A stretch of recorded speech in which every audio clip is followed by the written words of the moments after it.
இந்த வீடியோல நம்ம பார்க்க போறது top 3 distractions while reading. நம்ம எல்லாருக்குமே படிக்கணும், நிறைய மார்க் வாங்கணும் அப்படிங்கிறது ஒரு மிகப்பெரிய ஆசை அண்ட் கனவு. ஆனா அதை எல்லாருனாலையுமே சக்சஸ்ஃபுல்லா இம்ப்ளிமெண்ட் பண்ண முடியல. ஸோ அதுக்கு பின்னாடி இருக்கிற ரீசன்ஸ் என்ன அப்படின்னா, நம்மளோட மைண்ட் வந்து ஈஸியா டிஸ்ட்ராக்ட் ஆக பழகிருக்கு. டிஸ்ட்ராக்ஷன்ஸ்னா என்ன, நமக்கு ஏன் டிஸ்ட்ராக்ஷன்ஸ் வருது, எதெல்லாம் டிஸ்ட்ராக்ஷன்ஸ் அப்படின்னு தெரிஞ்சுக்கிட்டா மட்டும்தான் நம்மளால டிஸ்ட்ராக்ஷன்ஸ்லேருந்து வெளியே வந்து நல்லா கான்சன்ட்ரேட் பண்ண முடியும். ஃபஸ்ட்டு இங்கே நான் ஒரு இமேஜ் கொடுத்துருக்கேன். இந்த இமேஜை பாருங்கள். இந்த பொண்ணு வந்து நம்மள மாதிரி தான் கிட்டத்தட்ட படிக்கணும் அப்படின்னு she just opened her book. But அந்த புக்கு ஓப்பனில் தான் இருக்குது. ஈவன் அவங்க வந்து she is taking some help from laptop also. But அவங்களோட மைண்டில் ஓடுற விஷயங்கள், இத்தனை விஷயங்களுக்கு ஒரே ஒரு காரணம் அவங்களோட கையில் இருக்கக்கூடிய mobile phone. We all know that நம்மளோட லைஃப்லேருந்து பிரிக்க முடியாத ஒரு விஷயம் வந்து இன்னைக்கு சோஷியல் மீடியா. அதே சோஷியல் மீடியா தான் இன்னைக்கு டிஸ்ட்ராக்ஷன்ஸ் ஏன் வருது அப்படிங்கிற கேள்விக்கு நம்பர் 1 ஆன்சராக இருக்குது. வை டிஸ்ட்ராக்ஷன்ஸ் அப்படிங்கிறதுக்கு டாப் 3 ரீசன்ஸ் ரிசர்ச் கொடுக்குறாங்க. அதில் நம்பர் 1 ரீசன் வந்து சோஷியல் மீடியா. சோஷியல் மீடியா அப்படிங்கிற யூடியூப், இன்ஸ்டாகிராம் அண்ட் ட்விட்டர், இது மாதிரி எல்லா விதமான சோஷியல் மீடியாவுமே நம்மளோட மைண்டில் நம்ம ஒரு விஷயத்த பண்ணணும் அப்படின்னு நம்ம உட்காரும் போது, for example, you are going home after school முடிச்சுட்டு நீங்கள் வீட்டுக்கு போகிறீங்க. ஒரு 6 o'clock or 6:30 வந்து நீங்கள் படிக்கணும் அப்படின்னு you wish a lot and you wanted to read something. So when you allot some time for reading, because படிக்க உட்காரதுக்கு முன்னாடியே நம்ம வந்து பெருசாக பில்டப்லாம் கொடுப்போம். இன்னைக்கு வந்து நான் 2 மணி நேரம் படிக்க போகிறேன், 4 மணி நேரம் படிக்க போகிறேன், நைட் ஃபுல்லாக தூங்காமல் படிக்க போகிறேன், ஏன்னா நாளைக்கு எக்ஸாம் இருக்குது. Because our mind will get awake only when the next day is any exam relevant to the particular subject. So same way நீங்கள் வந்து ரொம்ப பில்டப்லாம் கொடுத்து நீங்கள் பிளான் பண்ணுறீங்க. நெக்ஸ்ட் ஒரு 3 ஹவர்ஸ்க்கு நான் இப்படி படிக்கணும் அப்படின்னு நினச்சி நீங்கள் பிளான் பண்ணி நீங்கள் 6:30 like whatever the time it is நீங்கள் வந்து படிக்க உட்காரீங்க அப்படின்னா, after some point of time when you are reading your textbook or your class work, whatever it is, நீங்கள் படிச்சுட்டே இருக்கும்போது after some period of time first உங்களுடைய brain தான் உங்களுக்கு எனிமியாக வந்து நிற்கும். என்ன உங்களோட பிரெயின் உங்ககிட்ட பேசும் அப்படின்னா, உங்களுக்குள்ளேயே இன்னொரு நெகட்டிவ் பர்சன் இருப்பாங்க, இல்லை பாசிட்டிவ் பர்சன் நெகட்டிவாக திங்க் பண்ணுவாங்க. என்ன ஆச்சு இன்னைக்கு ஸ்கூலில், என்ன ஆச்சு, ஒரு ப்ராப்ளம் போயிட்டு இருந்ததே, அதை பற்றி ஃப்ரெண்ட் ஏதாவது சொல்லியிருப்பாங்களா, இந்த மாதிரி வந்து உங்களுடைய பிரெயின் தான் வந்து ஃபஸ்ட்டு அந்த டிஸ்ட்ராக்ஷனை ஸ்டார்ட் பண்ணும். அம்மா சமைச்சிட்டாங்களா, பசிக்குதே, இவ்வளோ டைம் ஆச்சு அப்படின்னு சொல்லிட்டு ஃபஸ்ட்டு உங்களுடைய பிரெயின் அதை ஸ்டார்ட் பண்ணி வைக்கும். நீங்கள் என்ன பண்ணுவீங்க அப்படின்னா, அதுக்கு நல்லா வந்து பூஸ்ட் கொடுப்பீங்க. ஓகே, நம்ம ஏன் போய் செக் பண்ணக்கூடாது மொபைல் ஃபோனை, ஏதாவது கால் வந்திருக்கா, இல்லை ஏதாவது மெசேஜ் வந்திருக்கா அப்படின்னு சொல்லிட்டு நம்ம ஏன் போய் செக் பண்ணக்கூடாது, என்ன ஆச்சுன்னே தெரியலையே, நம்ம வேறு காலையில் 8 o'clock இல்லை 6 o'clock நம்ம மொபைல் பார்த்துட்டு ஸ்கூலுக்கு போனோம், இவ்வளோ நேரம் நம்ம பார்க்கவே இல்லை. ஆக்சுவலி நான் சொல்கிற விஷயத்துக்கு முன்னாடி, நீங்கள் படிக்க போகிறதுக்கு முன்னாடியே நீங்கள் வந்து ஃபஸ்ட்டு மொபைல் தான் பார்த்துருப்பீங்க. ஒருவேளை நீங்கள் மொபைல் பார்க்காம படிக்கணும்னு நினச்சி படிச்சுட்டு இருக்கும்போது இந்த விஷயங்கள் நடக்கும் அப்படின்னு நான் சொல்கிறேன்.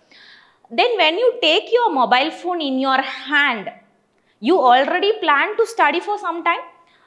திரும்ப நீங்களே தான் அந்த மொபைல் ஃபோனை நீங்கள் எடுக்கிறீங்க. ஸோ நீங்கள் மொபைல் ஃபோன் எடுக்கும்போது கிட்டத்தட்ட நீங்கள் கூட இந்த பொண்ணு மாதிரி தான்.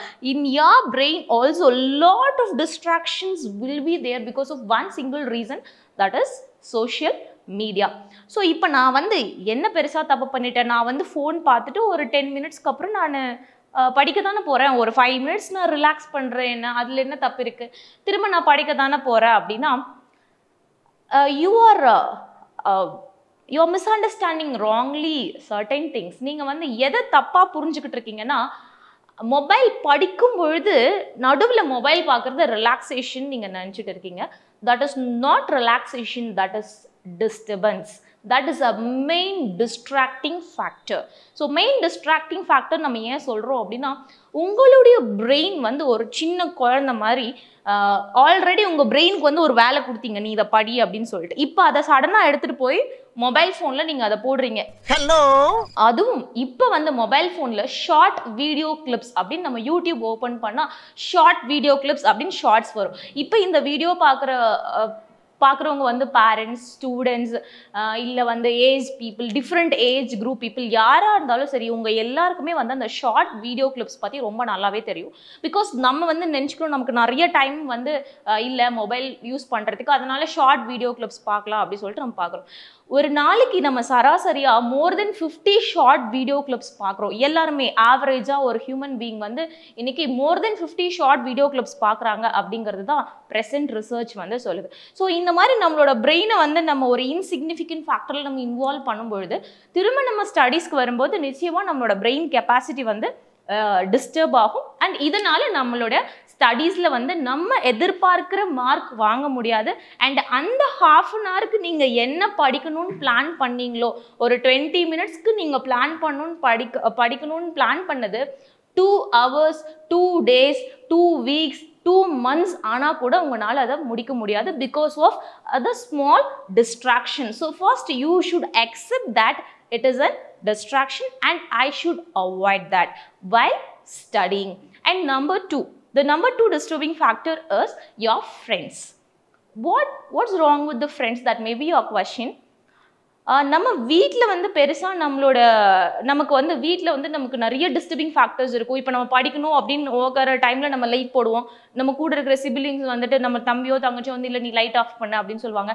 ஸோ நிறைய ப்ராப்ளம்ஸ் வரும். அண்ட் வீட்டில் வந்து maybe more or less you won't get that peace to read and the freedom to study. So அதனால நீங்கள் வந்து next day you are coming to school with the high ambition that நான் இன்னைக்கு ஸ்கூலுக்கு போகிறேன், நான் வந்து இன்னைக்கு ஃபுல்லாக படிக்க போகிறேன் ஸ்கூலில் ஃபுல்லாக அப்படின்னு சொல்லிட்டு நம்ம வந்து ஒரு கோலோடு நம்ம வந்து ஸ்கூலுக்கு வரோம்.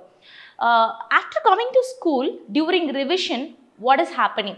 Suppose when you are reading or some teacher is teaching in the board, whatever it is, நம்மளோட பெரிய டிஸ்டர்பிங் ஃபேக்டர் யார் அப்படின்னா நம்ம பக்கத்துலேயே இருப்பாங்க அண்ட் நம்ம கூடவே எப்பவுமே இருக்கக்கூடிய நம்மளுடைய ஃப்ரெண்ட்ஸ் தான் நம்மளுடைய ரெண்டாவது டிஸ்டர்பிங் ஃபேக்டர்.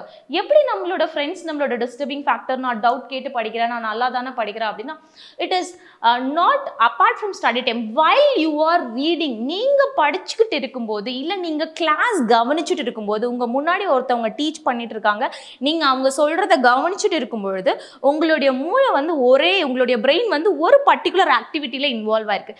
இப்போ உங்களுடைய ஃப்ரெண்ட்ஸ் உங்களை கூப்பிடும்போது இல்லை ஏதாவது டிஸ்கஸ் பண்ணும்போது அப்படியே உங்களோட பிரெயின் அந்த கிளாஸ்லேருந்து ரெஸ்யூம் ஆகிட்டு உங்களோட ஃப்ரெண்ட்ஸ் கிட்ட ஃபோக்கஸை கொடுக்குது. அப்போது அந்த நேரத்தில் அந்த டீச்சர் என்ன சொன்னாங்க அப்படின்றத கண்டிப்பாக உங்களுடைய பிரெயின் மிஸ் பண்ணும்.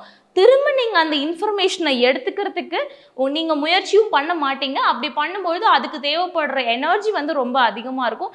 அண்ட் ஆல்ரெடி அந்த கிளாஸை கவனிச்சதில் நீங்கள் புரிஞ்சுக்கிட்டது பாதி, நீங்கள் அதை எக்ஸாமில் எழுதுறது இன்னும் அதை விட கம்மியாக தான் இருக்கும். So in this way you are not effective while reading. If your friends are nearby you have to tell them peacefully, slowly, அவங்க கிட்ட பொறுமையாக நீங்கள் சொல்லணும். அப்படி இல்லை அப்படின்னா you have to sit and you have to focus on the board. This is number 2. Will you accept? Yes. Do you agree with me? Yes, because number 1 is social media and number 2 is friends. And number 3 is our interest towards other activities.